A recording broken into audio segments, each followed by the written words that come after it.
They are erasing the United States of America right before our eyes. We have our savings and pensions threatened by a growing awareness that our currency is increasingly worthless. We know exactly when this happened. In 1933, when FDR took us off the gold standard. We also know that the Federal Reserve was surreptitiously passed in 1913, I believe it was, and they have printed currency that is no more valuable than monopoly money. It's one of the reasons why we are now paying $4.24, and it is a gallon for gas, and it is one of the reasons why our pensions and our savings are increasingly worthless. And Mr. Wells pointed out something that ought to be really obvious to me just last week, and it's this. Why don't people save anymore? Because if they save it, it'll be worthless. They're going to spend it now while they can still get some kind of goods and services for this worthless paper money.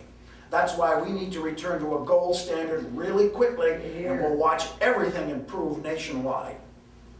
Right now, behind the school where I work, a guard box is manned 365 days a year, 24 hours a day, to prevent people from walking on the beach.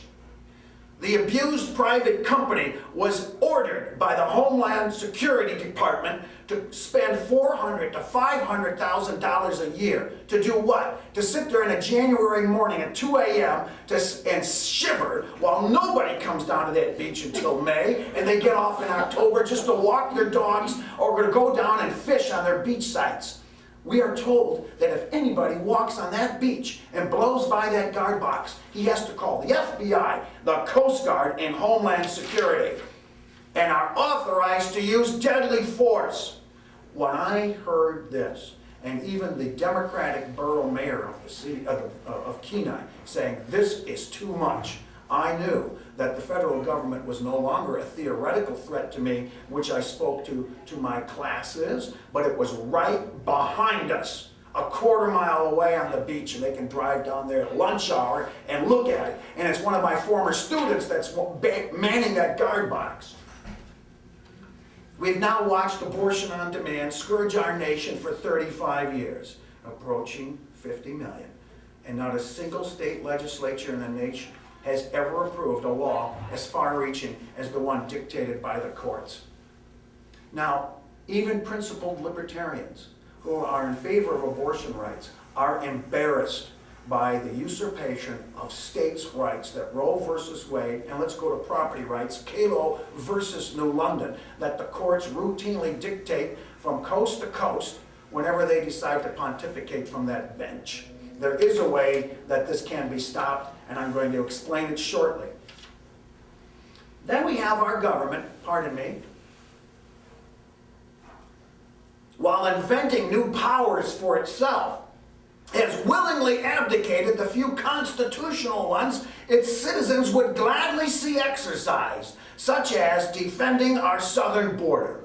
Let us make clear of the definition. There is no such thing as illegal immigration. For immigration bespeaks of lawfulness, a desire to accept a country and culture, to become productive, and to play by its rules, to learn and grow in the joy of new citizenship. What is happening is not immigration, but invasion. And you can be invaded by something other than an army. It's high time that we understand that the Mexican government and president themselves are encouraging this. This is where we ought to, as Americans, be mad and be wondering whether or not our troops would best be used elsewhere. Why would our government do this? Why open up the borders? Because as patriotic citizens become angry for action, the government will present to us its solution. The Real ID Act, forcing us to enter into a database where our privacy will be jeopardized. I applaud the Alaska legislature for defying the federal government and removing us from this plan with a 39-0 vote in the House and a 14-3 vote in the Senate. Hear, hear.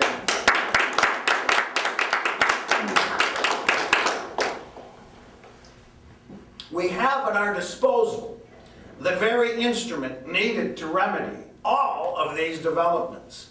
We can lower gas prices. We can secure our pensions and savings. We can make peace overseas. We can defend our borders. We can return troubling social questions to local control. We can develop our resources. We can defend ourselves if necessary with our guns. And we can lower our taxes. There is no secret weapon hiding under the bed. No genius needs to come riding to our rescue. The instrument has been with us all along. Our elected leaders are sworn with their souls to defend it. It is, of course, the Constitution of the United States.